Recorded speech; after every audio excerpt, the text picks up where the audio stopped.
Hi, everybody, and welcome back to our series on psychotherapy models and approaches.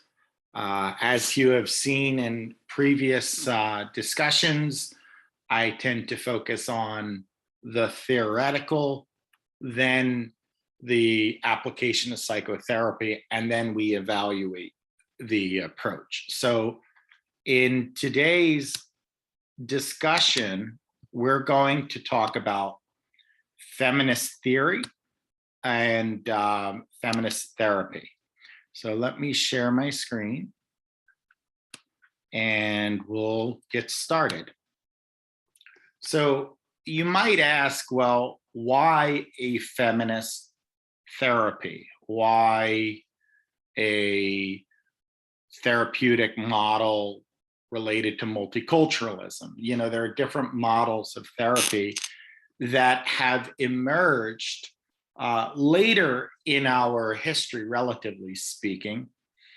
And they were trying to address some of the gaps or biases in the macro society and in the literature. The theories and practices were oftentimes driven by males, and that created a bias or a lack of representativeness for therapy for women and young girls and gender non-conforming individuals.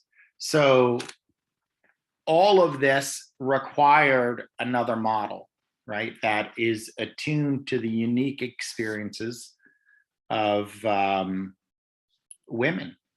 And in terms of multiculturalism, you know, it is fairly recent that there has been a spotlight on multiculturalism, and gender is one of the factors of a multicultural identity. And we have many overlapping identities, but gender is one of them. But multiculturalism is a byproduct that many of the theories were done based on a Eurocentric model and ignored the perspectives of ethnic minorities and so forth. So here we are. In this lesson, we're going to put a spotlight on feminist theory, as I noted.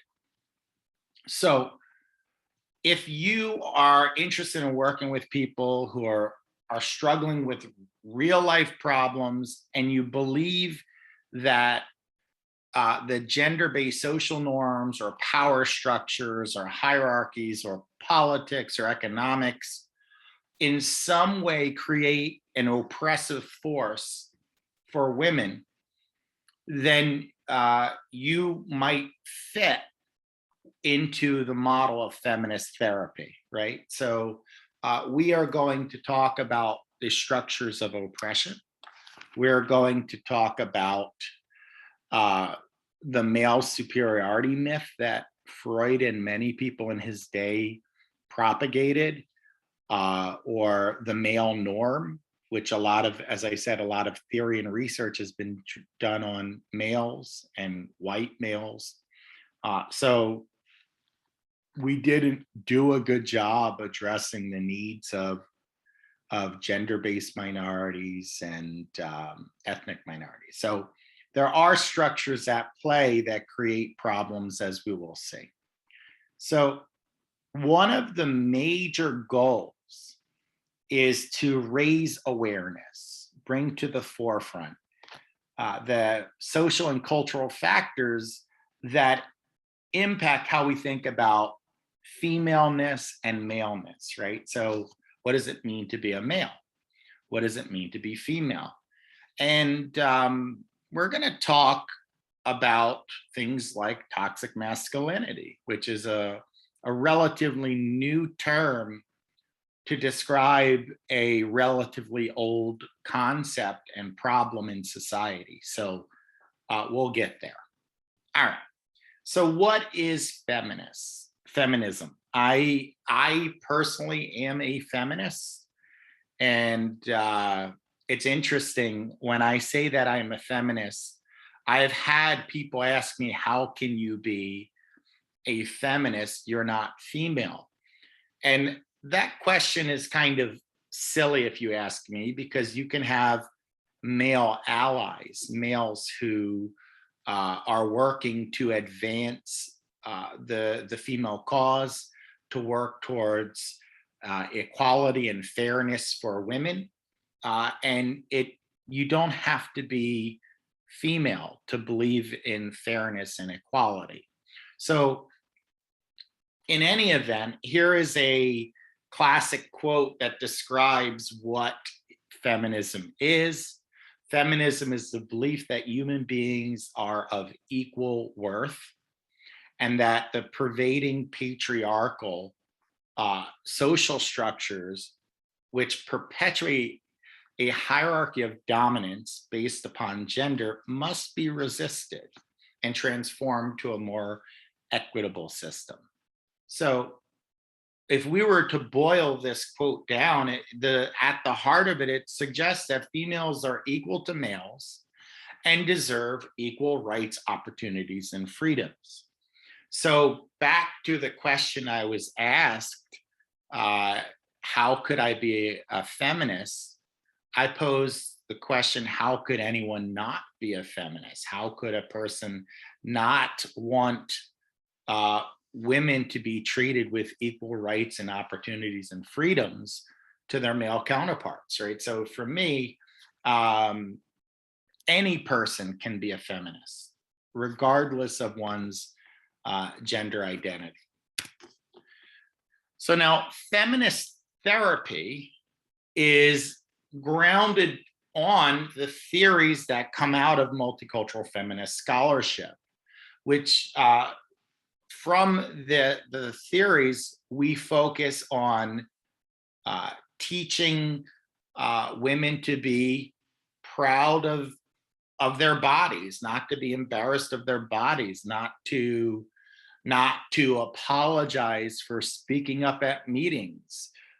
We work towards resisting the status quo and transforming one's personal life, their relationships, and so forth, right? So that really is the mutual work of the therapist and client. So it is a diversity-oriented model, and diversity, there are many domains that we could look at. We could look at age, we could look at gender, we could look at ability status, we could look at religion or ethnicity or socioeconomic status, sexual orientation.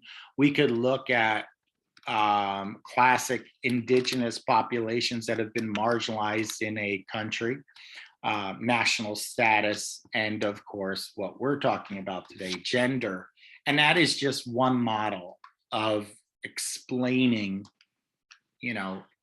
diversity, right? So diversity is an appreciation for differences, but we also need to work towards inclusivity. I think inclusivity is more about what you do rather than what you believe. And sometimes there is a disconnect between belief and practice. So Brown in 1994 stated that feminist therapy could be subversive. But it doesn't mean that it has to be or always is. Now, she took a position that being subversive is a good thing. So what she said was, a subversive is a concept that broadly represents psychotherapeutic strategies by the therapist and client working together collaboratively, using the tools of psychotherapy, a lot of clauses here, to undermine the internalized and external patriarchal societies that serve as a source of distress and create a break or a halting effect on growth and personal power for all humans.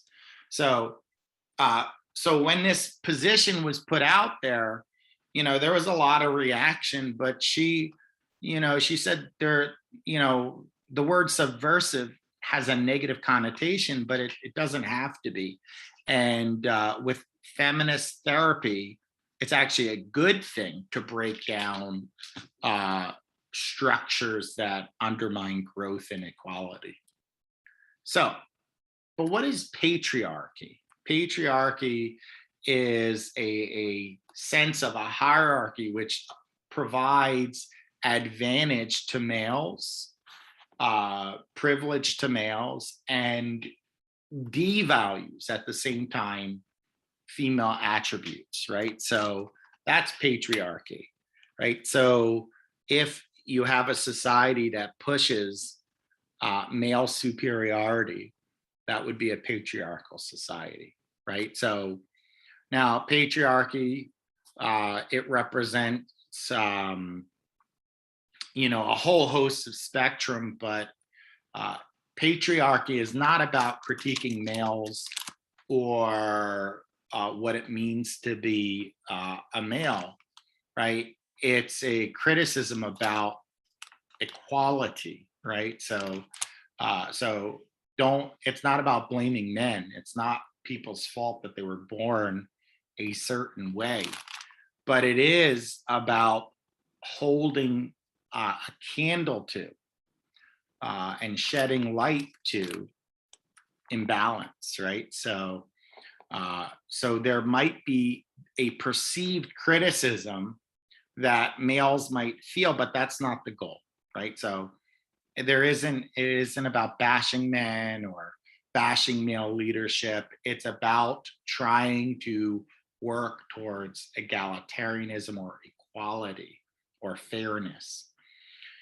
Now, equality is an interesting use of words, right? Because are we talking about equality of opportunity or equality of outcomes, right? So there is no guarantee that there is going to be an equality of outcomes.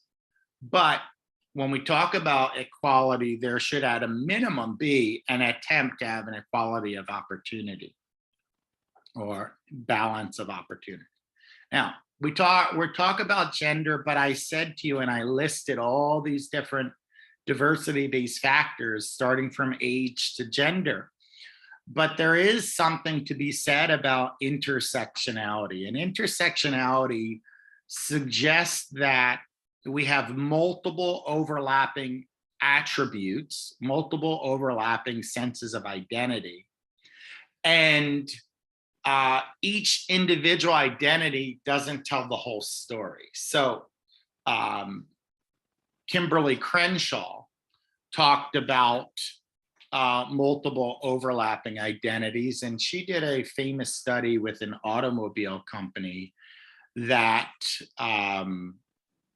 there was an employee who sued the company suggesting that she was discriminated against. And this particular individual happened to be a Black female. And the company's argument was, I don't understand what you're talking about. We have a fair balance of gender spectrum, males and females. And we have a fair balance of whites and ethnic minorities. So, and they put that on the record. The problem was, and Kimberly Crenshaw was able to identify that the roles that were in place were different for males versus females, whites versus Blacks, right? So, and while individually there was a fair balance of ethnicity and gender, together they, at the intersection, at the combination of the two, there still happened to be some form of bias. And she won the lawsuit, right? So if you have males in a position of leadership and females in a position of secretarial work. That isn't exactly balanced, right? So, okay, you have the same ratio roughly, but the positions of authority were given to males over females. And similarly, if we look at white versus Black, there was a similar dichotomy.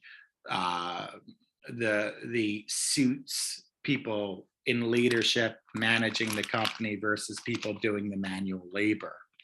So together, being a Black female seeking opportunity in leadership was a double minority status. It was a situation where together they combined to create a unique and novel sense of bias. And that's what intersectionality is the acknowledgement that the experience of a person with multiple marginalized identity is very different than a person who has, let's say, one marginalized identity, or a person who doesn't have a marginalized identity, right? So that's intersectionality.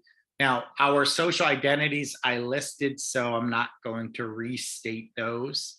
And then the nice thing about intersectionality is it moves to an individualized approach to psychotherapy, because you can't treat individuals based on textbook explanations of who they are.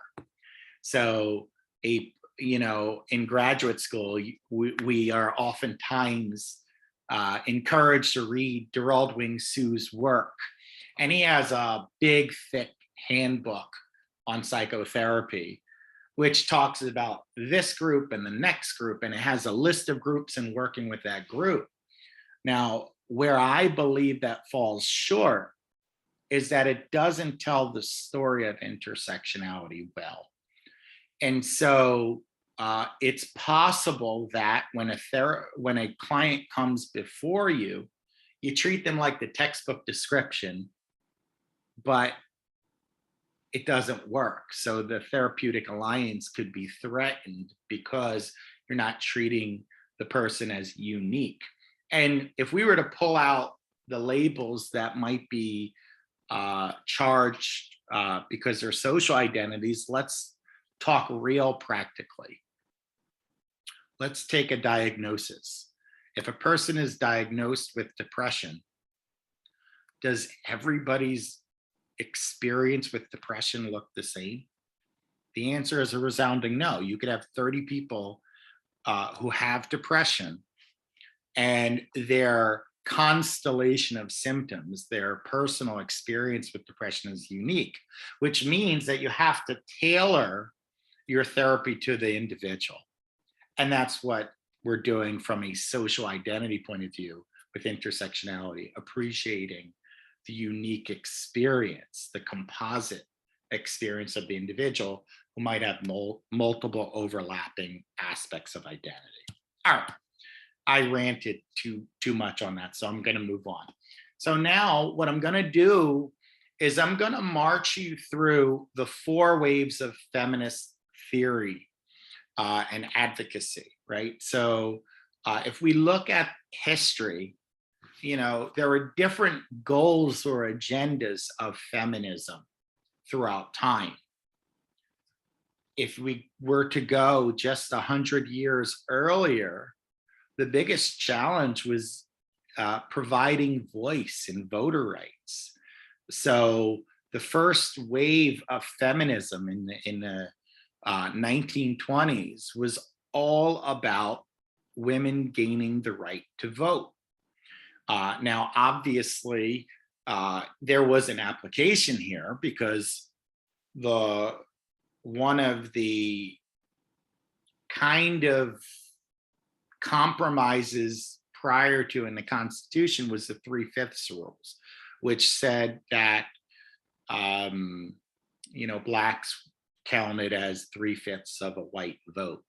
So as part of the feminist movement of the day, the leaders of the movement didn't just take on gender, they did take on slavery and the effects of slavery, right? So here's a quote that illustrates this spirit.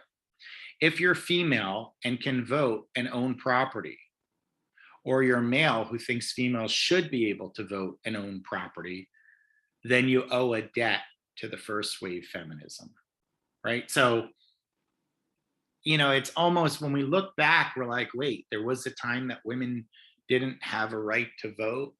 There was a time that Blacks in the country didn't have the right to vote, or their vote counted as less than a white vote. The answer is yes. So if you feel that that's wrong, credit first wave feminism for chipping away at that. So now let's talk about second wave feminism, right? So second wave feminism, usually we say Betty Friedan, or Friedan, was the leader of this when she wrote The Feminine Mystique. So what's the purpose? What's the focus on feminine mystique, or better yet, second wave feminism? It focused on women's liberation movement and creating a national organization for women and getting women into politics and getting their personal values into the forefront, right? So this movement starts to put a spotlight on workplace family balance, because if you think about the 1950s, that was pre women's liberation, so to speak. There was a zeitgeist, or a general cultural belief, that males would go out to work and then women would stay home, be responsible for the house and take care of the children. And it was clearly delineated that these were the roles of your station. But part of this is to say, wait a minute, hold on. You know, why can't women be in the workforce? Why can't women have the same opportunities and go to college and establish a career the same way as men?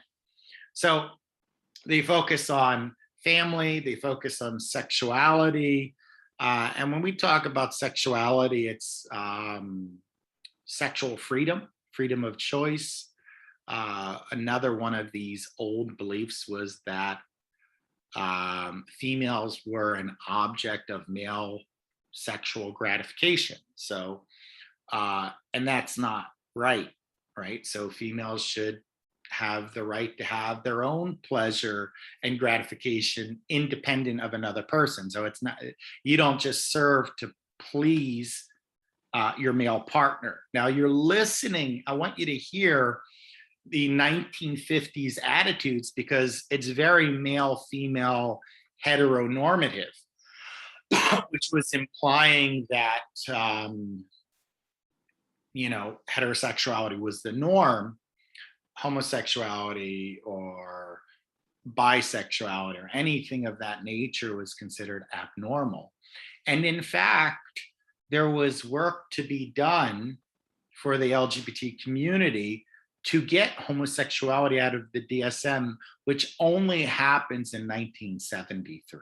So, you know, here we are in 2021, and I'm telling you these things, or you're listening to these things, and you might say, wow, you know, homosexuality was considered a psychological disorder at one time. The answer is yes. It's wrong that it was, but second wave feminism works towards advocacy of sexual expression and trying to understand masculinity and the oppression of men as well. Now, 1970s and 80s is where we shift from a binary view of gender, from men versus women. And I cued you for that, right? When I said, listen to the 1950s view. by third wave feminism, there was a clear acknowledgement that uh, gender expression was not binary, and this male versus female, women versus men view is overly simplistic. And the third wave feminists focus on how sexism and patriarchy affects all members of society, right? And fought against oppressive systems regardless of where the person landed on the gender continuum, right? Again, so if you don't believe gender is binary, it's a spectrum of gender, right? So there could be people who are gender nonconforming or gender fluid. So there's a major shift here to focus on not just women and girls, but to focus on gender nonconforming individuals as well. Okay, so that's a very useful thing that comes out of third wave feminism. And another really essential part of third wave feminism is to really put a spotlight on power differentials.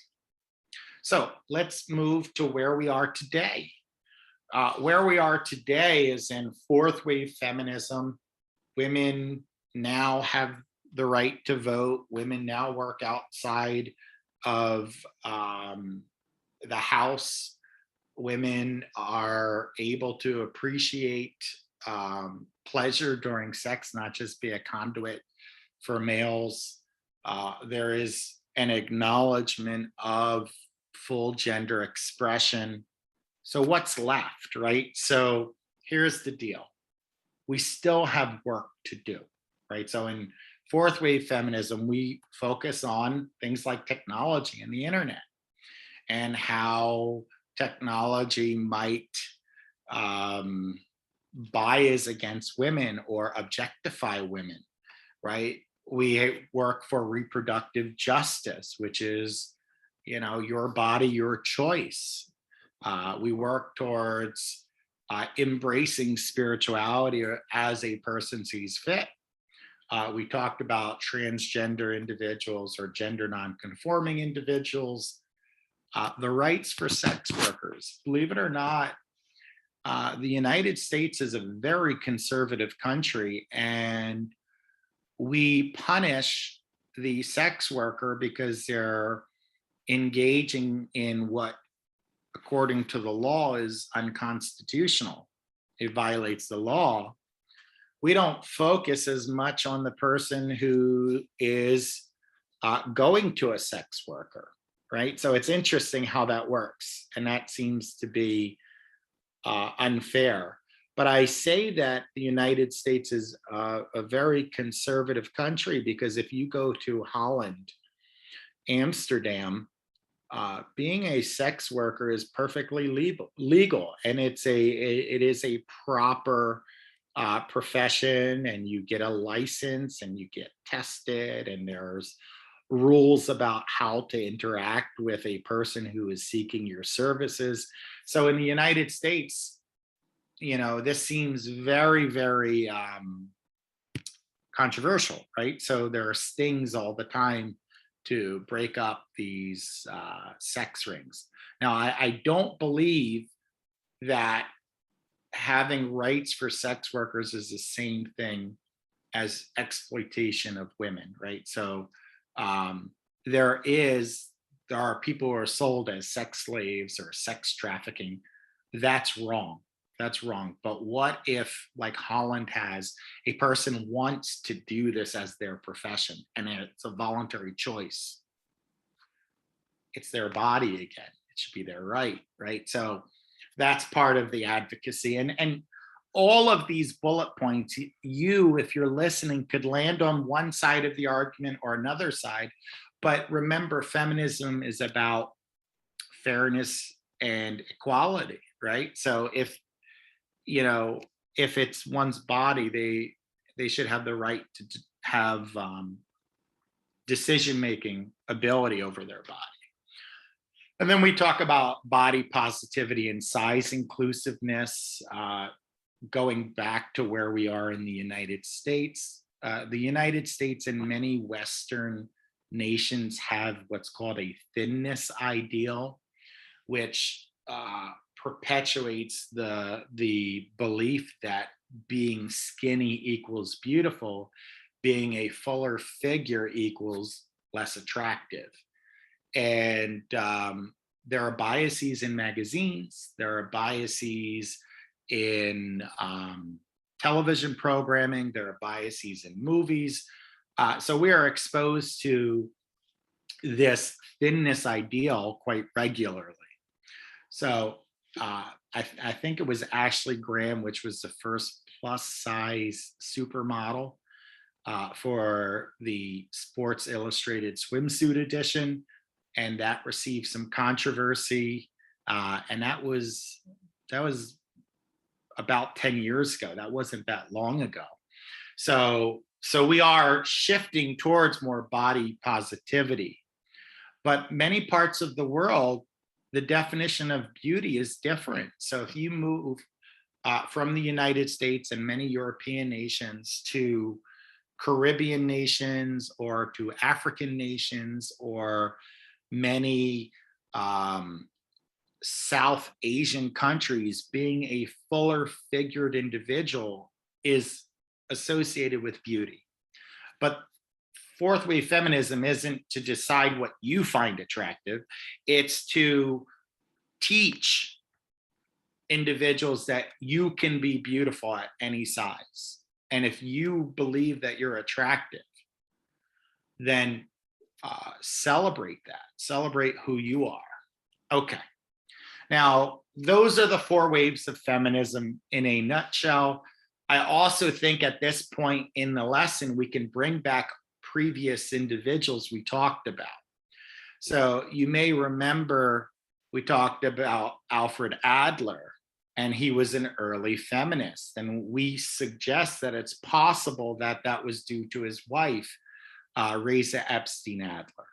And Karen Horney, she was very critical of Freud and penis envy, and Laura Perls and Joan Erickson, right? So Laura Perls is Fritz Perls' wife, and Joan Erickson is, if I remember correctly, that's Eric Erickson's daughter.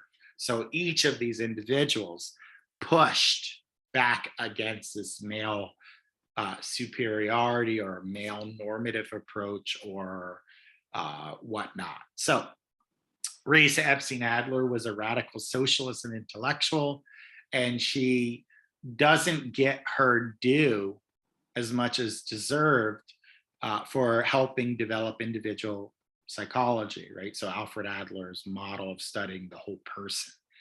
And Karen Horney, I talked to you about, she was very influential, and she experienced a lot of gender-based oppression starting in her home.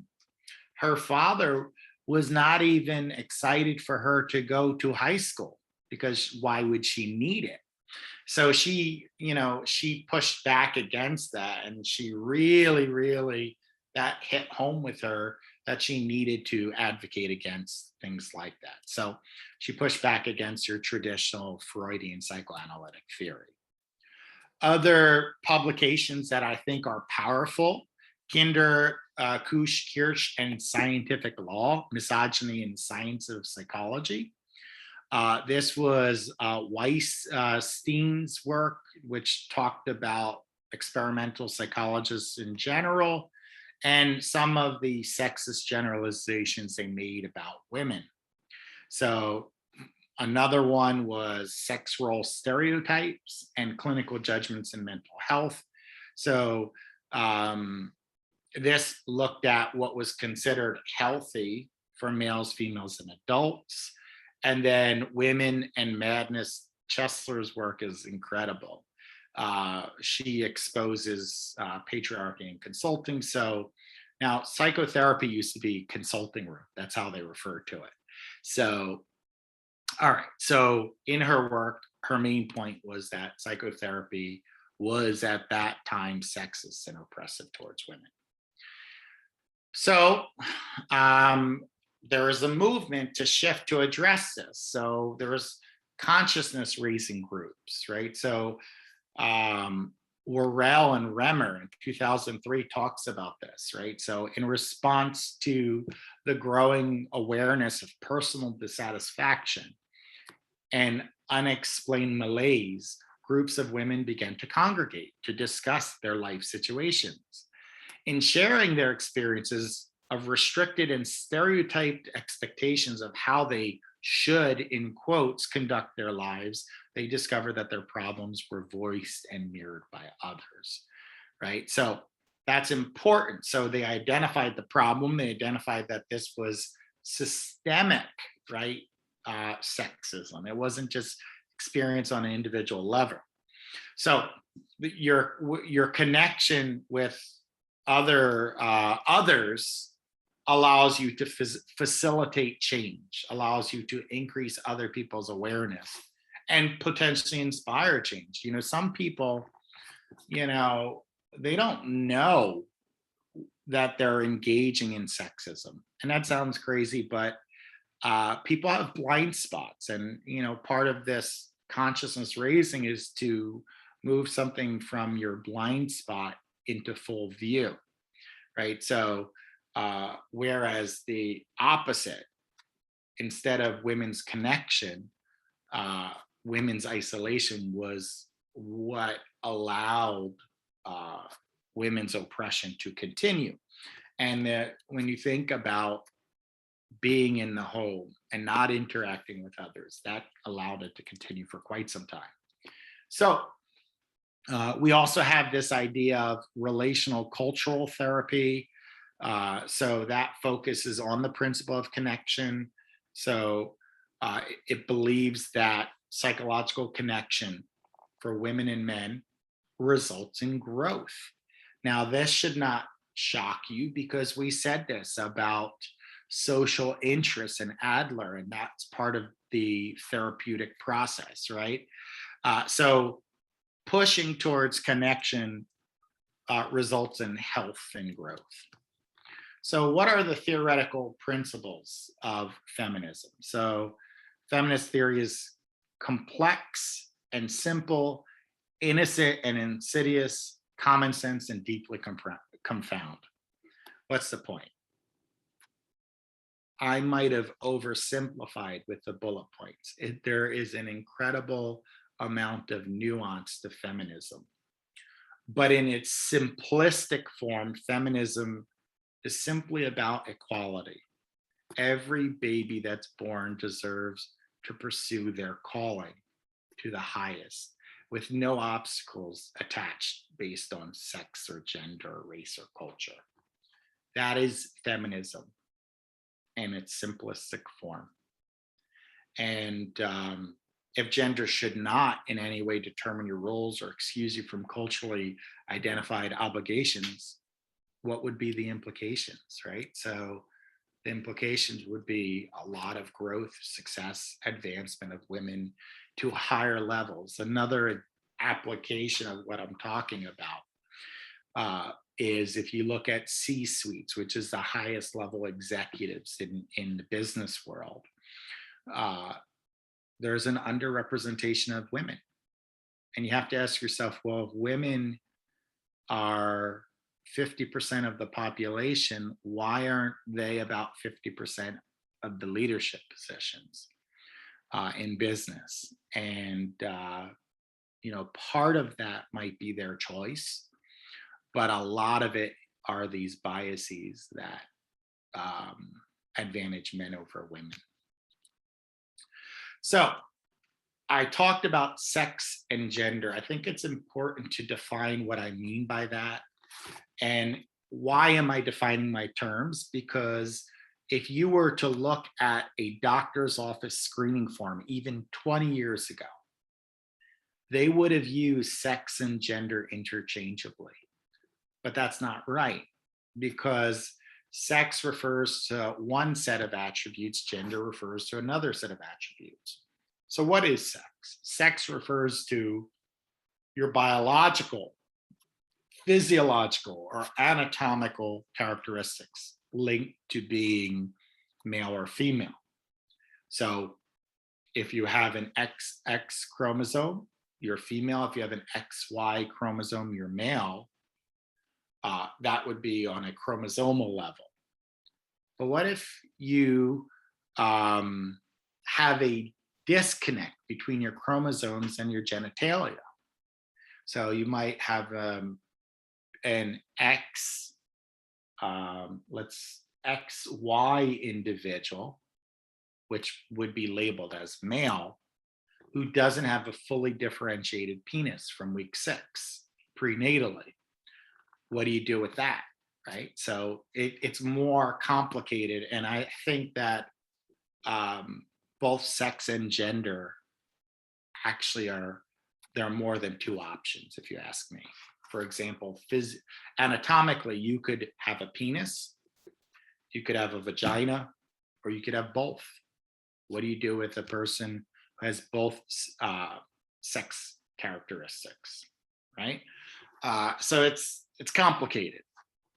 And gender is not based on biology, but that is more of a socially constructed sense of who you are, and it has what to do with gender roles and attributes that are associated with being male or female. So gender is more socially mediated, sex is more biologically mediated. Okay, so biological characteristics, we talk about sex determining genes, we talk about gonads, hormones, reproductive organs, but as of 2009, we have about 1 to 1.5% of babies born with either less pronounced sexual characteristics or some undefined characteristics. So we refer to that as intersex.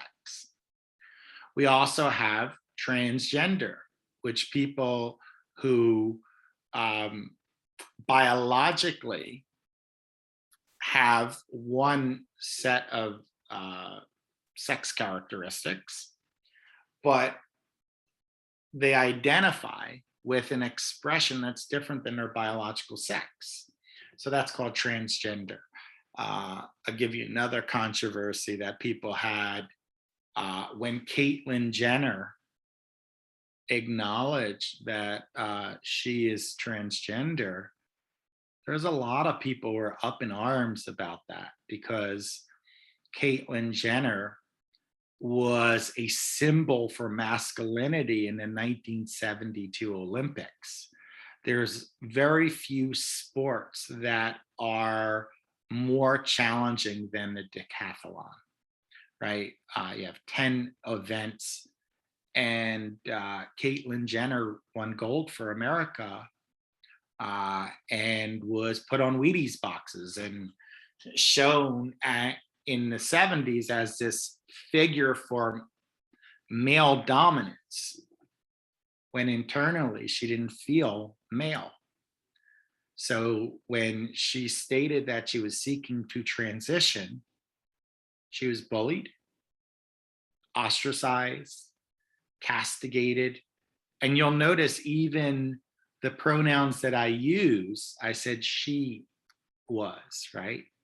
So even though the sex assigned at birth was male, people refused to refer to Caitlyn Jenner as she, even post-transition.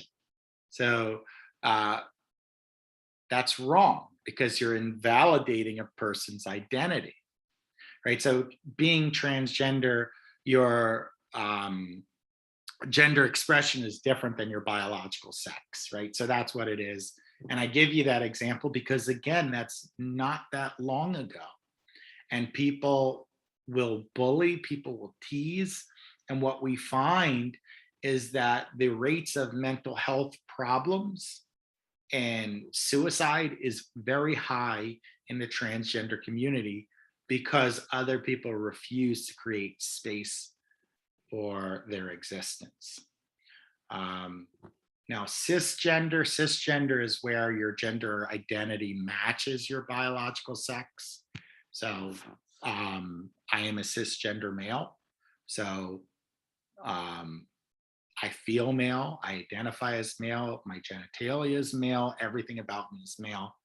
But it's very important to be sensitive that not everyone experiences life that way.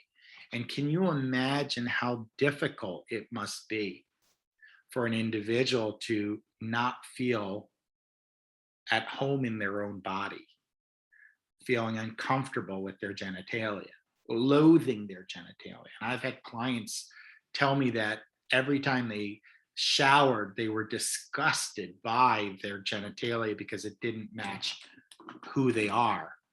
And that's tough. That's a tough existence.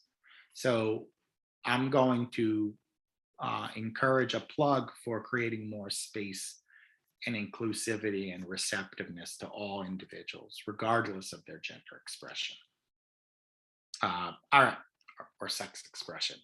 Now, so gender, as I said, is more socially mediated, your identity based on what culture decides.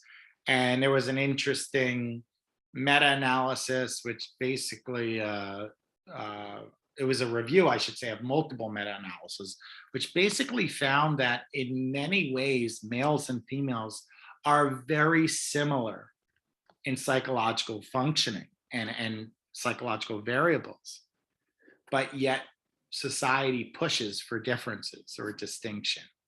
And then more recently, we see, as it relates to intelligence and cognitive abilities, that there is a consistency, there's no superiority overall as a composite in intelligence or cognitive abilities. Now, why did I say overall? Because we see that different brain regions are more active for males and females,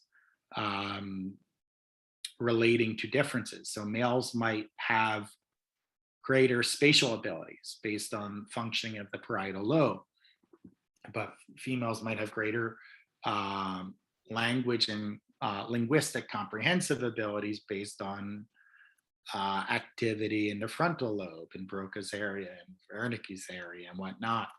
So depending on what we're talking about, there might be individual differences, but as a composite or as a whole, there's very little differences between males and females.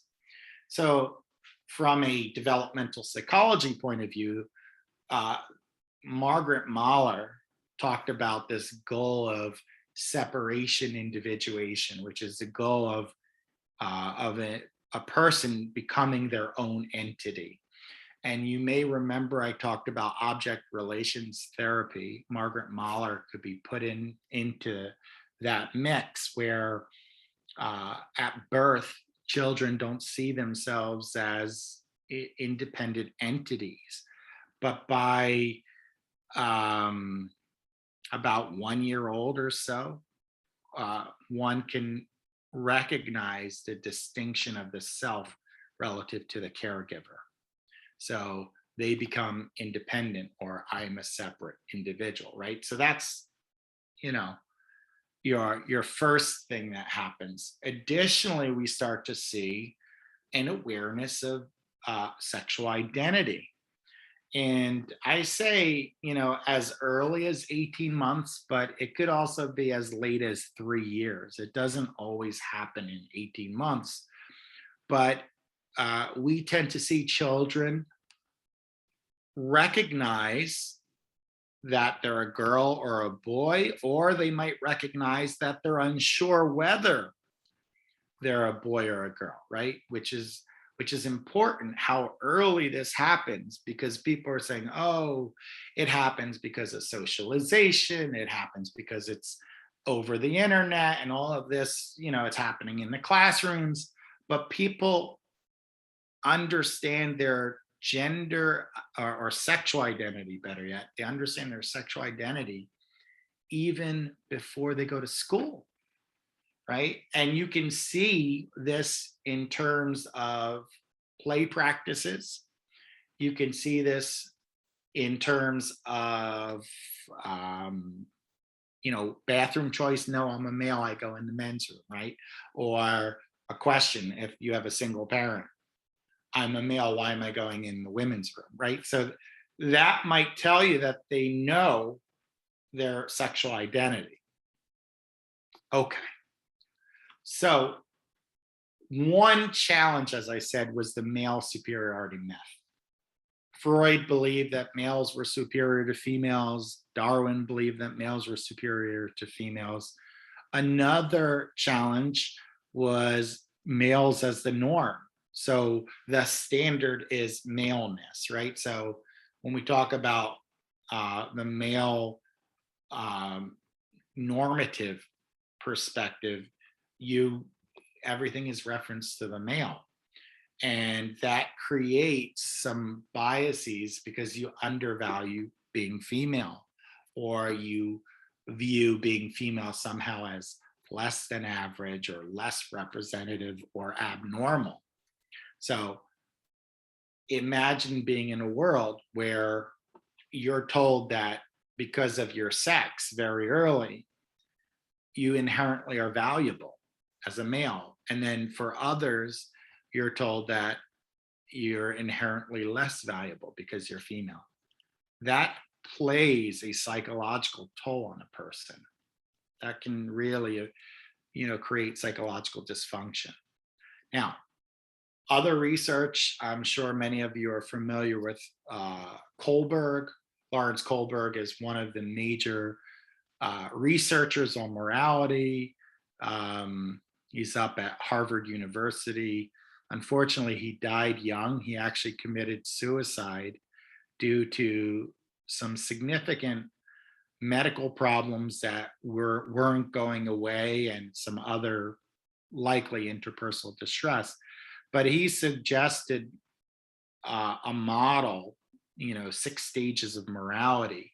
And in his model, he suggested that males in a given society score higher than females. And Carol Gilligan took offense to this, and she said, no, part of the problem with your model was that you used a justice principle rather than a compassion or caring principle.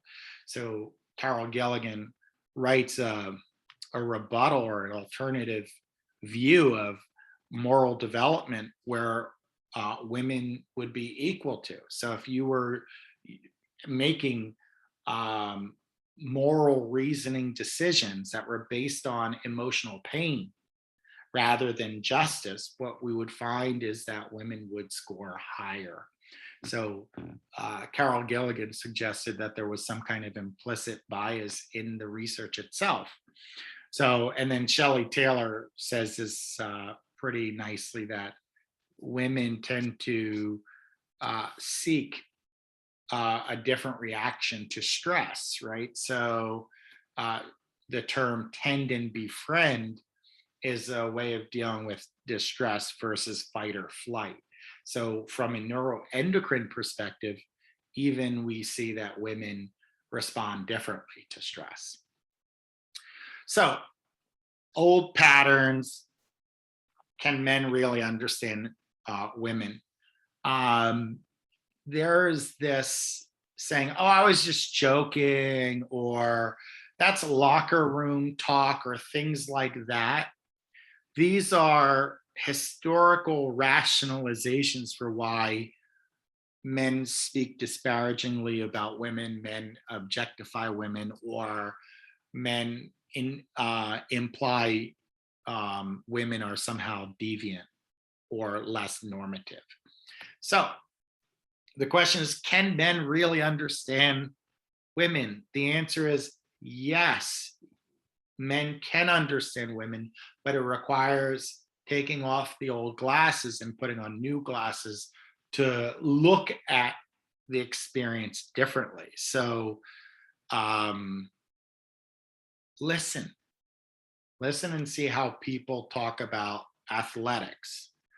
Do you label certain sports as, oh, that's a women's sport, or oh, that's a men's sport, or other activities, oh, that's a women's activity, or male activities are just activities, right? So we have the National Basketball Association, and then we have the Women's National Basketball Association. Well, if we were actually being balanced, we would say Men's National Basketball Association, Women's National Basketball Association. But what's the issue? The issue was the assumption that males played basketball on a professional level in the United States. Females didn't. Females went overseas. And that changed about 25 years ago or so. So there was a big shift. But it was distinguished from the NBA by calling itself the WNBA. We still haven't gotten balance on men's versus women's and equality. Same thing with, I'm going to go to this next slide in a minute, but same thing with tennis. The Williams sisters were quite influential in getting pay parity for Wimbledon, I believe it was. Not all tennis matches do males and females get paid equivalently. But why is that? If you are playing the same sport and your viewership is the same, and you are a star and you win in a major, why shouldn't you get paid the same? So that's really an issue, and it remains an issue. In soccer or football, from an international point of view, the women's national team is more recognizable and more widely watched than the men's team. Yet there still isn't parity in women's soccer. So it's an issue. These are the things that create issues. You could say from a business model, oh, males get more viewership, but that's not true for USA soccer. So women should actually get paid more by that logic, but that's not what's happening. They're still getting paid less. So these are just examples. So the locker room talk, the inappropriate jokes, the objectification of women, the labeling or having to qualify women's activities versus just activities, all of these are perpetuating this structural bias in society, right? You don't need, if you want to be balanced, say one label, another label, but you don't need to say, oh, this is women's sports, right? It's an issue. Okay, now we talked about consciousness raising, which is the connecting with other people, bringing awareness to the issue. The goal, if there is an issue related to male normative bias, consciousness raising is a good strategy, right? So can men really understand women? The answer is yes, as long as they recognize the potential historical or cultural oppression that's there. And you can actually acknowledge that, you could see that, right? And hopefully some of the examples I gave you are illustrative, whether it be in the corporate boardroom or other things like that. And no example is perfect. I could criticize every example I gave, but the composite tells a story, right? So one thing is acknowledge cultural oppression and acknowledge it's there, advocate for it to change, and don't engage in martyring yourself or, oh, I can't believe how terrible I am. Don't engage in self-blame, acknowledge it and work towards fixing it rather than, the self-blame model. All right, so we also see that the personal is political, right? So recognizing connection between one's personal misery and political practices. So it's interesting that, in 2016, and I don't like to be overly political, but there was this dichotomy between Trump and Clinton. And both individuals had some real strong reasons not to vote for them, right? Both sides. I don't want to pick on one side over the other. But there was a sentiment that some people wouldn't vote for Hillary just because she was a woman, right? That is an issue. And there were other people who voted for Hillary because the Democratic platform is more friendly to women and women's issues. So there's nuance there why, some people lean towards Democrat Party as women. Okay, another challenge or issue might be if a person denies the existence of sexism, right? I'm not saying everything that happens in society is either sexist or ageist or racist, but to say it doesn't exist cheapens when it happens, right? To say it doesn't exist invalidates the experience of a person, and Developing Sue refers to this as a microaggression. So this is an easy one to address, is let's point out examples of when this happens. So let's say you happen to be a fortunate individual in the boardroom as a female, and the chief executive is calling on people, and you offer an opinion as a female. And the chief executive continues to take other ideas. And then when a male says the same idea you said, they give credit to the male. Well, that was an invalidation. That was a form of sexism. Or if you're cut off prematurely, things like that.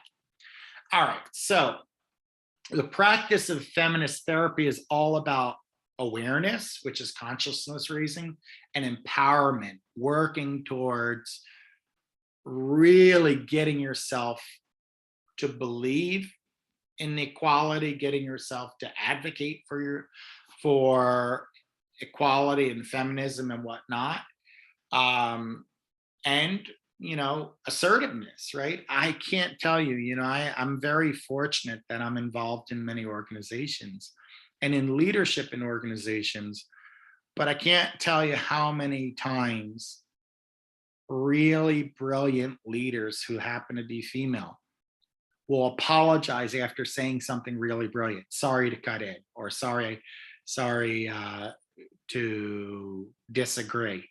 Don't apologize, right? If that's what you believe, you don't need to apologize, but working towards empowerment is part of it. Now, so look, feminist therapy, there is not an individual way to go about this. There's a wide range of strategies and techniques, and sometimes it could be harmful, right? It's delicate. I'll give you an example.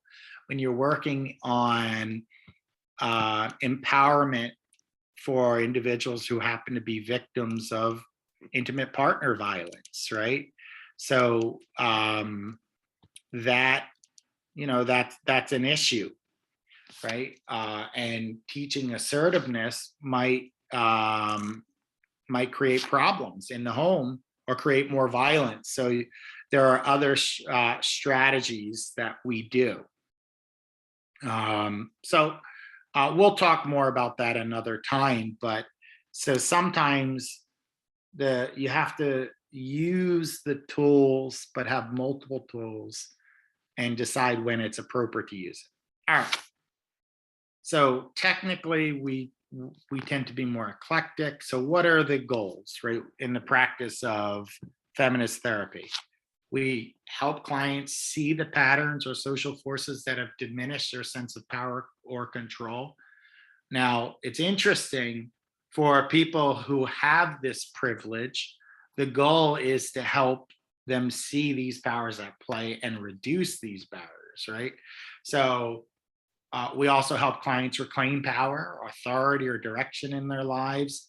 And again, if you're in the position of authority or privilege, we work on helping you yield power. So each of these can be said from the female point of view or from a position of power. You help clients experience shared power and honor, female existence and feminist consciousness, and working towards, connection. All right, so what are some assessment issues and procedures? Well, when we do assessment, it's usually done from a mutual exploration. There's an equalness there, even though I have a doctorate in clinical psychology. You're the expert on you. We're going to explore this together, what's going on in your inner world, and on a larger cultural context, right? So we try and avoid labeling. We try and avoid describing things as pathological, because that perpetuates oppression. And there's a great deal of sensitivity in feminist models. Now, so the DSM, historically, I talked to you about homosexuality, right? So homosexuality was removed from the DSM-3. But historically, the DSM has had a problem acknowledging variability in expression for gender or sexual identity. And there's sexism, racism, and a whole bunch of biases in the diagnostic manual that we use. Now, I will tell you that the DSM-5 came out in 2013. It's not perfect, but it has done a better job at trying to look at the heterogeneity or variability within people or groups. So they do have sections related to how this disorder could manifest across gender or culture or whatnot, which is newer. There's more of a spotlight on it. So it's moving in the right direction, but it's not perfect. And labels can be oppressive. Labels can be marginalizing. So, and I adopt this model. I don't talk to my clients about their diagnoses unless they ask. It's on their insurance forms when I bill, but typically I don't talk about it, because how you relate to a person isn't going to change based on the label you put on them. You're going to, as a clinician, want to treat their unique symptoms, as I was talking about the uniqueness of depression. When we were talking about intersectionality, you have to treat people individually. So trying to identify, well, what are the challenge areas? What are the problems? How's it affecting your life? We can work on the issues without the marginalizing labels. So that's part of the consideration. So I said, one of the issues is to share power as a male.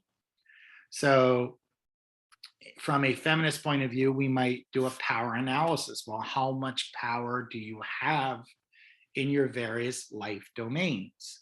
So we would explore your home life, how empowered you are, your work life, your friendships, and so forth. And we would examine whether you are where you want to be. If you're where you want to be, we leave it alone. But if there are areas where you don't have power, that you want power, we work towards empowerment, which teaches you how to gain interpersonal strength and confidence, assertiveness to gain the power that you deserve. We also look at how you might give away power. Remember, I said on these boards where you have this really intelligent individual saying something really smart, and then they say sorry afterwards. I don't know why you say sorry, right? So that's giving away your power, giving away your authority, or devaluing yourself. Okay, so what are the powers that we look at? We look at somatic power, which is safety and security with one's body, interpersonal power, intrapersonal power. So intrapersonal power is within oneself, self-awareness, clarity of purpose. Interpersonal is interactions with others. And then spiritual power, which is religious freedom, your ability to celebrate and develop your own practice patterns. Another issue that we talk about is self-esteem and self-efficacy. Again, self-esteem is whether you feel you have value or worth, and self-efficacy is more about how competent you feel. So working that, yeah, I'm good at this, I can accomplish this. That's self-efficacy. So we explore your self-esteem, we explore your self-efficacy on many domains as well, such as finding a partner and feeling, equal in the relationship, and, really embracing who you are, and not endorsing patriarchal dominance. Now, from a social point of view, we have gender roles. So I talked to you about the 1950s, and one of the gender roles, women take care of the home, males go out to work. Well, that can be a problem, right? What happens if you don't want to adhere to the prevailing gender roles? That can create a whole host of disappointments or psychological distress. So we work with people to navigate their ability to deviate from a societal norm for gender roles, and be okay with who they are and where they want to be. Now, so what about bodies, right? So I said to you that, in Western society, there is this objectification of women in their bodies, right? So, and there's a push for thinness, right? So one area of domain that we assess is, well, how do you feel in your body? Do you like yourself when you look in the mirror, right? And what we see, it's interesting that body dissatisfaction has been on the rise since the 1970s, but it's based on how we push a certain body ideal. So if you look at movies or magazines or sitcoms, they will portray a body ideal for males and females. So females on average tend to be thin, tall, beautiful, symmetrical, and males tend to be more muscular and shredded. And that results in girls not being happy if they're of a more fuller figure, and that results in boys not being happy if they're not muscular. So we have to work on getting people to embrace their bodies. Tyra Banks did a good job. She worked on this term called flawsome. I'm awesome even with my flaws, but that came as a function of her, being on the beach, and then a photographer, paparazzi, taking a picture in an unflattering angle and trying to make her feel bad about her body shape. So, that's one of the domains. And then we talk about your relationships. We work on egalitarianism, which is being equal or balanced, mutuality, and empowerment, right? So I said we're going to do this as a collaborative way. So that means that you're the expert. I'm just your guide. So you can try different things out. You can shop around with different ways to handle the problem. We teach people to emote, right? Males tend to externalize on average, females tend to internalize on average. So expressing your emotions or anger in a pro-social way is good, and we might model what you're supposed to do. Now, self-disclosure is sharing what you're thinking, sharing what you're feeling, sharing your experience, right? So this is useful. Now, self-disclosure happens from a feminist point of view, both from the client and the therapist. So we might model openness or transparency. We might teach you to share your experience, your wisdom in a non-patriarchal way. but it's tricky, right? So the more you share about yourself to your client, the more you can, you know, be devalued, especially if you're talking negatively or self-deprecating. Yeah, that could be challenging with self-disclosure.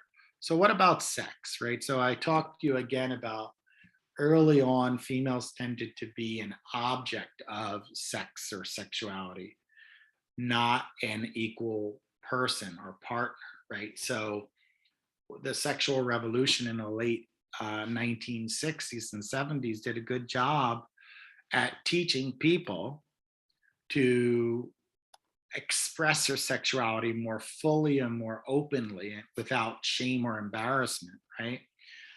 But there still is an issue, right? So if we look at research on pleasure and sex, the amount of females who report not being fully satisfied relative to males is almost 2 to 1. And the question is why? You know, and part of it is not asserting what you want or communicating what feels good. There's this shame to tell your partner, do this, don't do that, try this. So when we talk about sex, part of the feminist perspective is really empowering you to be in charge of your own orgasm and really, you know, embracing that. Okay. And I said, what about men, right? So men, you know, there's the boy code and there's girl code, right? So there is this concept of masculinity, right? Which is the belief on how a male should behave or rules about how a male should behave.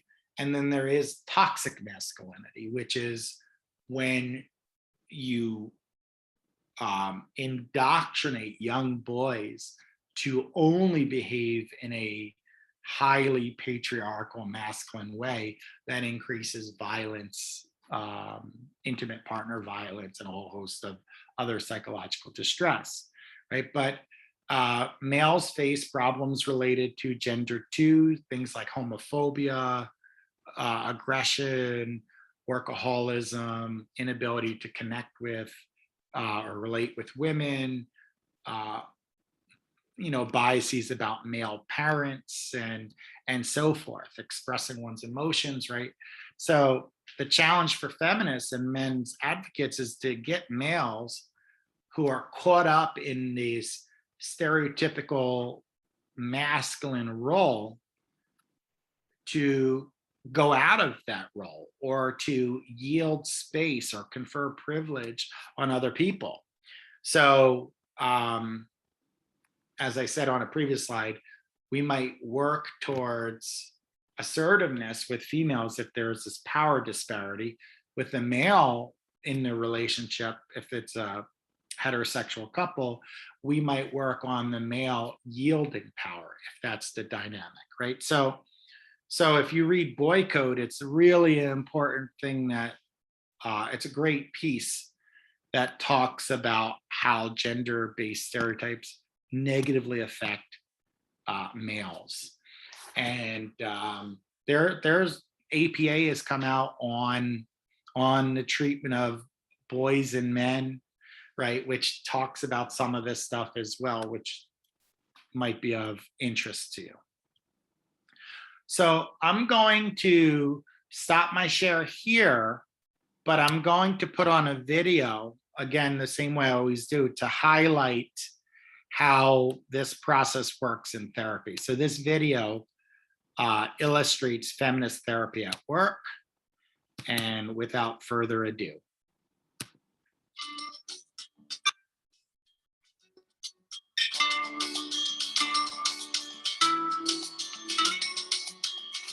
This next session is an example of feminist counseling or feminist psychotherapy.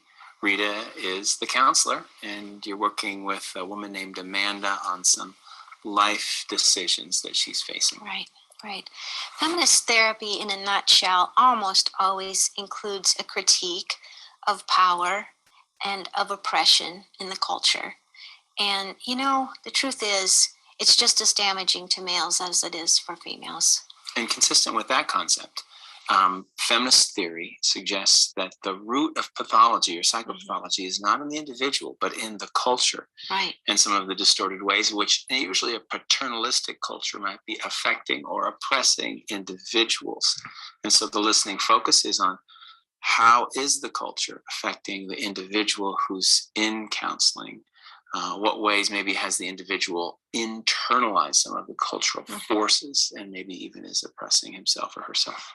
Yeah, that's true. Feminist therapists use pretty much every possible technique, but they almost always use self-disclosure and they use mutual empathy.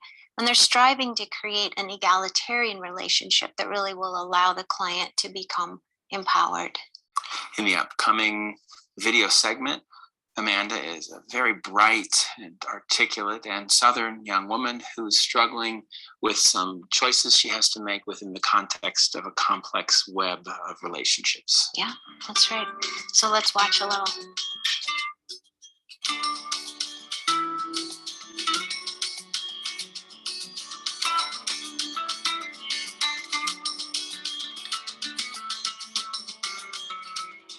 They never say that, but it just seems that way because, like, my parents were married right after high school, and my mom has 3 kids, and my dad has 3 kids, but they're divorced now, and so not the same 3. Right. But and my brother lives right next door to my mom with his partner, and they just had a baby. And my sister lives at home still, even though she's in college, but she still lives at home. And my other sister's in high school, and my grandmother even lives with my mom. So it's like, multi-generational right there. Like my grandmother, my mom, my brother, and my sister are all right there. And so, and my parents always ask me, and my grandparents too, like, when are you coming home and when are you going to start your career? And so it kind of seems to me like I went away,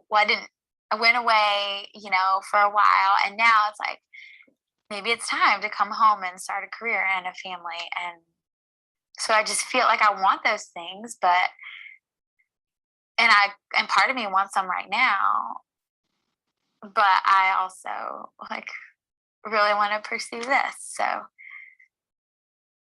So one of the strategies you use to figure out what it was they wanted and to communicate to them that they mattered was sort of to take the time to consult with each one, it sounds like. Yeah. And that was really, really huge for me, especially my brother, because he just had a baby, and I just felt like I needed to be there for that season of his life. And when I talked to him, and he really understood, and he said if he were me that he would go, but he's not at all interested in going to another country, but knowing me and hearing me talk about it, he can hear that that I really should go. But he knows that I really love him and want to be there and love his daughter and want to be there for her. And so me hearing him say that and believing that he really means it, that was probably the most important part. Yeah. So I have to ask you one question that I think I probably know the answer to, but when you did this consultation round, how did you incorporate Amanda? Did you have a consultation time with yourself? I don't know. I guess I kind of did all along especially when I talked it through with my mom, and the more I talked about it, the more I realized that I really believed the things that I was saying, and I got more excited about, the things I want to study, learning about trauma and reconciliation and Rwanda. I'm not going to Uganda. And how that is going to apply to things I want to learn later, and maybe continuing my studies after the Peace Corps. And I just got more and more excited about it. And so that was kind of a confirmation to me that this is something that I really, really do want to do. How was your mom were you convincing her, or was she coming along with you on that? What was the relationship conversation like? Yeah, I think I was convincing her. And I remember at the end of it, she was like, wow, I've never heard that before. I didn't know that this was something that you were so interested in. And I'm really proud of you, which was probably the biggest part of it. Like, I felt like she really heard me, which hasn't always happened or doesn't always happen in our relationship. Even though I had to like stop her from interrupting me a few times, and like redirect the conversation back to me. And then to hear her just like get it and say that she's proud of me and that she's excited for me instead of, well, I just wish you'd come home. Yeah. So yeah, I don't know if that answered the question. But yeah, kind of, because I think when we were talking before, you weren't so sure you would have family support. And in fact, I think that was one of the biggest burdens in making the decision. Besides just the sheer terror might be too strong a word, but definitely a fear about missing out on life's developmental pieces that were really valuable to you. Yeah. There was this other piece with the family's voices, like, come home, Amanda. It's time. You've had enough fun out there. Yeah. And then, so when you checked in with them, it wasn't quite that unanimous. Right. I mean, of course they want me to be near them, and they don't understand why I would want to leave Georgia ever. Yeah.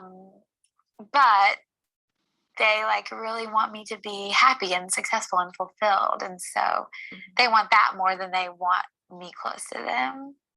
And so, and I guess I kind of, maybe I like hopefully knew that, like I hoped that would be the case, but to hear them say that, each of them say that was really good.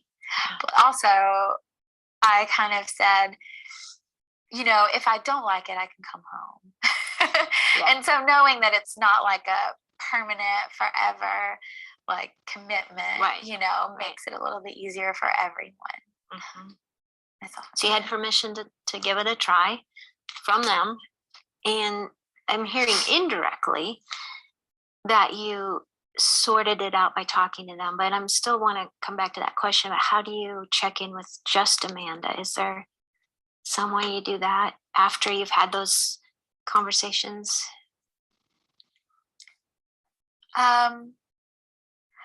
I mean, I do like a little bit of journaling and a lot of praying. And like sometimes I'll just take a walk and just like be. So I guess that is checking in with myself, but I would probably go crazy if I like sat down and thought, okay, what do you want to do? Right. I don't make like pros and cons lists really. It's more like I feel like I just like start to feel okay about things, and then I know it's the right the right thing to do. Yeah. So if you were going to name the most positive role model in your life right now, who would it be?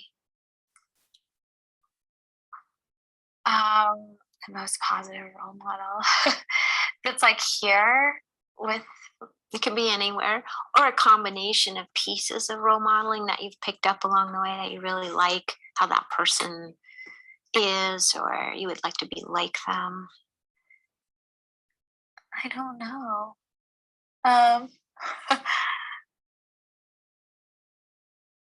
Maybe like Nancy, like my teachers here.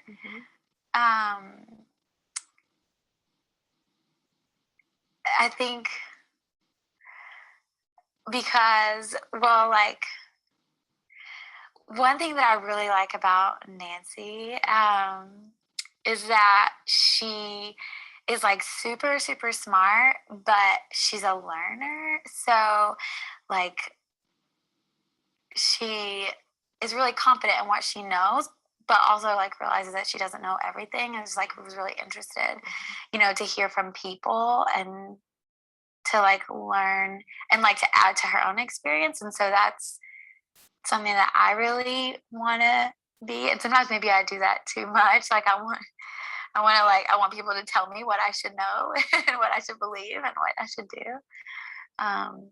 You like that But value of her willingness to let in other opinions and learn new things. And also she's really smart, and you like that.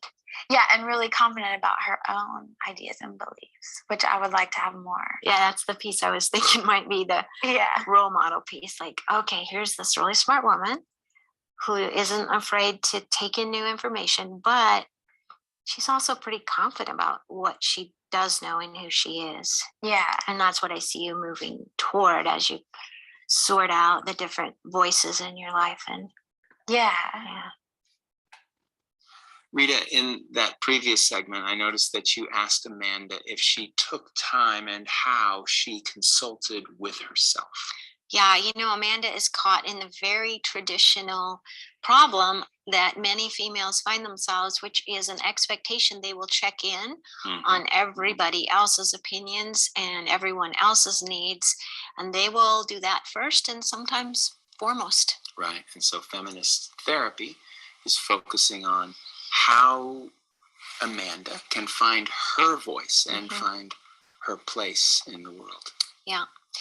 I have to struggle a little bit with Amanda to bring her back to a place where she can look at how she can find her way without feeling guilty or burdened by other people's expectations. That's a big challenge. Yes, and it is. So let's see how it goes. Okay.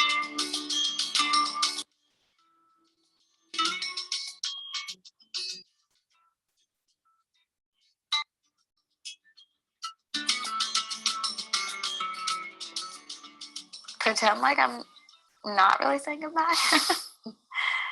Because I'm sure I'll see the man. I'm sure I'll stay in touch. And I don't like making a big deal out of it because it makes a big deal out of me. And I don't really like that. Makes a big deal out of you. No, like I'm obviously really emotional. And so I don't like saying goodbye over and over and over again. And like, so denial kind of works hard. for you. It's just hard enough. Yeah. So you're trying to find ways to make it not quite so repeatedly difficult and sad. Yeah. I'd rather like take the memories that I have and take the meaning that I have from those memories and say, see you later, instead of like sit down with every person and tell them why they're so important to me and how much I'm going to miss them and list the things I'm going to miss. You know, I'd rather just go and do that. So can I check on just one little piece of that that I heard? And, you know, it could be, I don't even like Freud, but it could be a Freudian thing that I heard where you said it doesn't make a big deal out of me.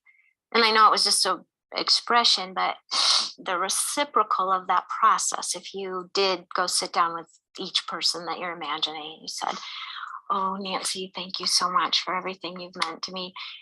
And then it's pretty predictable that Nancy would say back to you, oh, Amanda, you were awesome. Thank you for the ways you took the leadership. Thank you for the ways that you were so emotionally available in class. And right?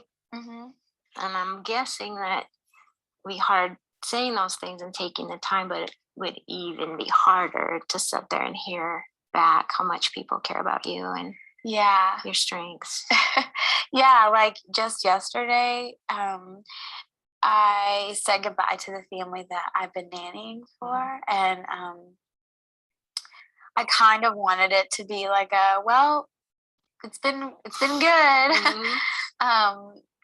I'll see ya. And then like later I would send a thank you card or send a card, like writing out how much they mean to me. But the mom, Andrea, like sat down and just told me like how important it is to have someone who she really trusts to take care of her kids, and like how big of a deal. And I know that's a huge deal. And I wanted to, you know, thank her for like trusting me with the most important thing in her life. But I just like it was really hard to like sit there. I didn't want to cry and like get all, you know, involved in the moment. And it was hard to hear her like tell me that basically, you know, that they love me. And it was just hard to hear that. What do you think that's about? Why is that hard? I don't know.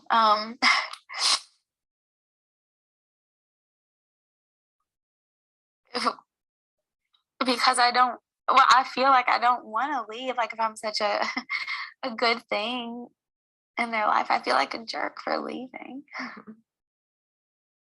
So it would just be easier if we could, you know, say goodbye and then maybe I'll come back.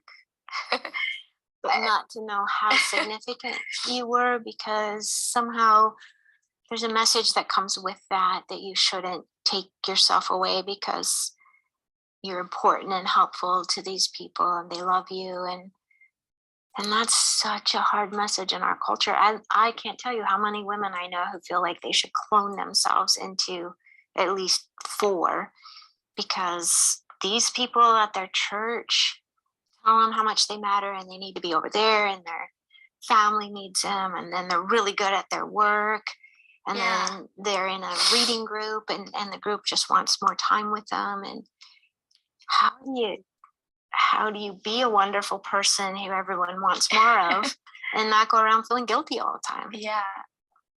I don't know. I wish I did. Because now that like I'm talking about it and you're pointing it out, I can see like it was so hard for me to leave Kenya and come here. So hard. And when I think of why it was so hard, I think of like the high school girls that I spent a lot of time with, and they were like, who are we going to talk to now? What are we going to do without you? Which really meant I just love you a lot and I'm really grateful for you. But I heard, I'm not going to have any friends. I'm not going to have you anymore. And then every time I leave like my family, it's because I feel like my brother needs me and my little sisters need me. And I know my mom needs me. and that's, yeah, I guess that's one of the reasons why it's so hard. Yeah. And why I don't like for people to tell me how much they love me, because it translates to I need you. And I feel bad for not being there. Yeah. So love can feel like a big burden in a weird way. Yeah. I know, I feel bad for thinking that. Get away from it. Yeah. But sorting that out is, to me, one of the big jobs of adulthood is I stumbled into this concept when I was working with people with disabilities, and it was called interdependence, because I think in our culture, we either idolize independence, rough, rugged individual, nobody needs them, they don't need anybody, or dependence, which is childlike, and but there's no model for how to be in the middle and to admit that sometimes you need people and sometimes you need to stand on your own individual 2 feet or whatever. And I think sometimes the burden of being a lovable, capable person is really hard, because you have to be the one that decides where the energy goes and where the helping goes. And then people are mad when you take it away, kind of. So love can even be expressed in a kind of mean way, like, I really love you, do not leave me, come back here and take care of me. Yeah.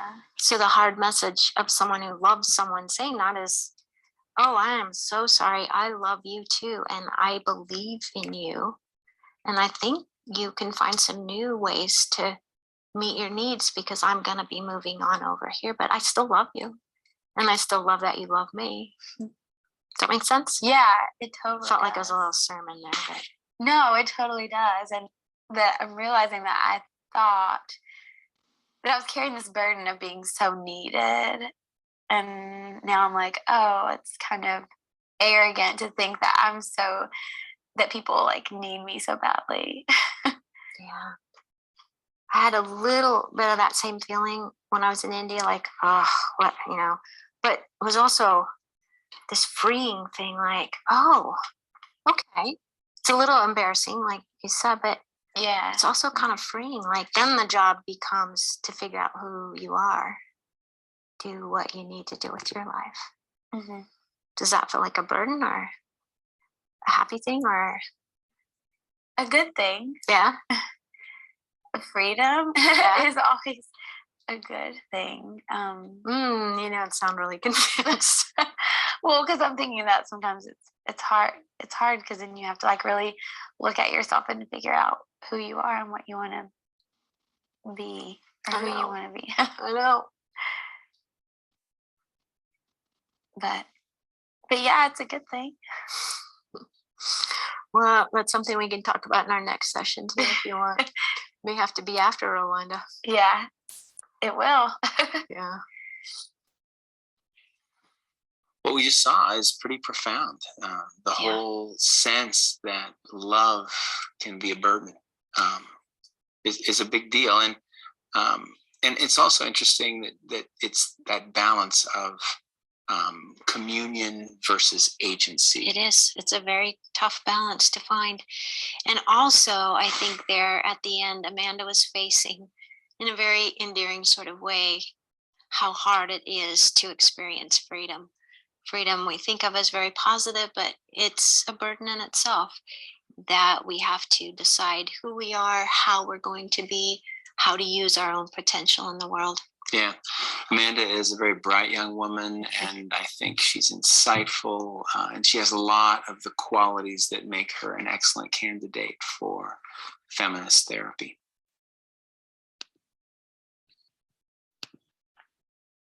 Okay, so I love that video, and I think Rita does a good job with her client, trying to get her to take more agency in her life. But what I was struck with was what was said at the end. Freedom sounds like a good thing, but it can be a burden. And that's true. That's actually true. It can be. We said earlier when we talked about the different, existential and humanistic models, with freedom comes responsibility. You have a responsibility. It's not just, okay, you could do whatever you want. Your choices then become important. So I'm going to put back up the slides so that we can continue and talk about assessments and whatnot, and we're almost done. So when we talk about outcomes measurement, they're good instruments if you want to know if you're connecting. We have a working alliance inventory. I know some people who give this every session, trying to see, well, are we connected, therapist, client? And client therapy with women scale is also helpful in knowing if there's any potential biases coming into the mix. And then relational health indices, which is, relational cultural indices. All right, so let's evaluate feminist therapy. So feminist therapy, their outcomes don't always measure up to like CBT or REBT because their model is quite eclectic in of itself. So they don't always follow the rigid rules. So in some ways, feminist models aren't trying to measure up to traditional standards. There is some research that's developing that highlights feminist therapy as being effective at promoting positive change in people's life. And there's a useful value to power sharing, as I said, having an egalitarian relationship, self-disclosure on both ends, client empowerment, and so forth. So all of these, interventions tend to have some support. It's great. It works. I don't just use this for feminist related therapy, helping someone, gain power based on gender related issues. I use this in my practice quite routinely. Cultural sensitivity, again, it's tricky, right? Because feminist therapy is focused largely on gender-based minorities, right? So you might say, well, wait a minute, is this really culturally sensitive or culturally diverse? And I would argue that in many ways, a rise in tide lifts all boats, right? So helping one group helps all marginalized communities, right? So, and we see this very pronounced in third and fourth wave feminism, where they actually go out of their way to address oppression for all minority populations, right? So things that are useful to think about are things like stereotype, abuse, exploitation, all of these factors. Feminist therapy has what to offer minority groups to discuss. Gender and sexuality, another shift, as I said, was moving towards embracing gender on a continuum rather than as gender binary, right? So there is an openness and a celebration of all sexual identities, regardless of how one shares. So there is this pluralism, this inclusivity, and why you identify with a given choice is not of importance, right? So you can express your sexual orientation, your sexual identity, your deviance from traditional gender roles without any judgment. So it's pretty good at that. And then in terms of spirituality, this was added later. If you notice on the list of the different waves of feminism, right? So they grapple with spirituality. Now, I will tell you that religion and spirituality can be oppressive or can be liberating. What do I mean by that? So if you take a very, very hardline position on abortion or contraception, that would be antithetical to feminist models, right? So it's very patriarchal in that sense. But connectedness on a spiritual level or liberation through spirituality and prayer could also be psychologically helpful. So I want you to see religion and spirituality as tricky here. In some ways, it could be beneficial. In some ways, it can be problematic. So let's conclude some final thoughts. There might be opposition for some people to feminist ideas, and other people, they might want to self-identify as a feminist. But if you are going to, you have to take a collaborative, egalitarian approach. And I also try to create arguments for different positions.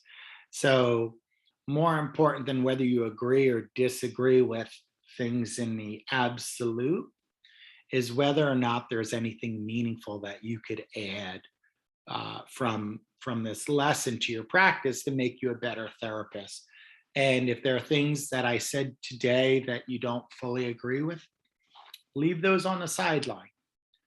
But you are going to be a better therapist if you take some of the useful strategies, right? Because I know this is tricky because you have your own views of the world, and that might affect how this lecture is received, right? So, all right, so I'm gonna stop there and we'll continue next time. So take care, everybody.